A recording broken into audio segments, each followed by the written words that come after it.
your approach, but you can never abandon like your ultimate vision.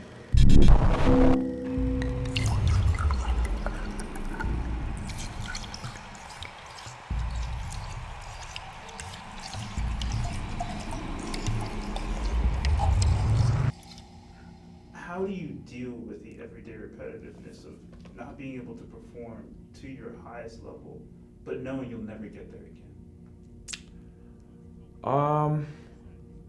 I never thought that I wouldn't get there again. I guess that was my kind of mentality. And the fact that someone told me that I wasn't gonna play again, I was like, well, now I'm gonna prove you wrong. I'm definitely gonna play again. In every situation, you're gonna suffer. Like in everything you do in life, you're gonna suffer. And when you become really good at something like a pro, it's because you're in love with the suffering. So it's about obtaining a certain type of energy and riding that energy. I'm doing every single thing I possibly can do to become the athlete that I want to be when it is race day, when it is time to not think. Because I spent all this time 5 days a week for almost 5 hours a day putting in that work to try to develop. And I just got so ingrained in that process, you know, and that then ultimately you just continue to take the vision even further and further. You're in love with the process. You love all the pain that goes with it. You love waking up at 6 a.m. You love it. And everyone loves the idea of being a pro athlete. Like everyone loves the idea of being successful or being, being in that spotlight. But no one really loves the process. Very few. And I think a lot of athletes don't realize that till it's too late and their career has almost passed them by, and they're like, man, if I knew this like 2-3 years ago, like they just in so much awe because now they see it, and it's sometimes too late for them. Well, I feel like a lot of people can't necessarily see that long-term vision because they're not putting into the process what is required. It's tough to believe that you could be a professional soccer player if you train twice a week and you're not fit, you know?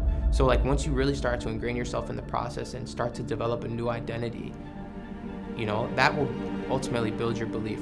And when you love the process, that's when you become exceptional at what you do.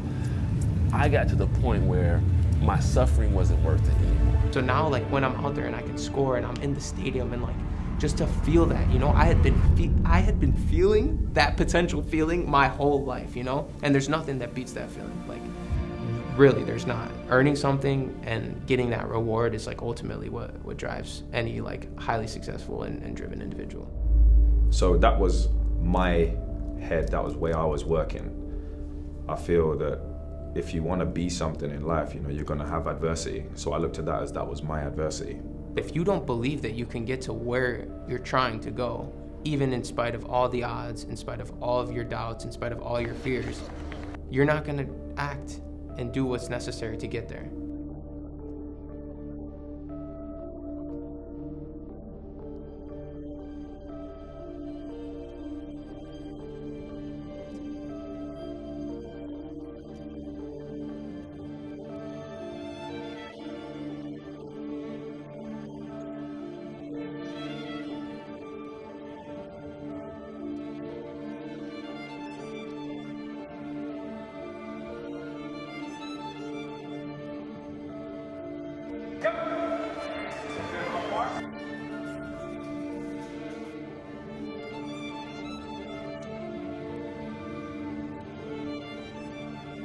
Because as you continue to step up, everyone is good, right? You need to continue to find ways to separate yourself. It's all in those little incremental details that a lot of people look past.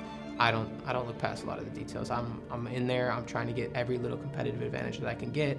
And ultimately that requires a little bit of change in order to get even higher to where I am, right? If you want something that you've never had, you gotta do something that you've never done.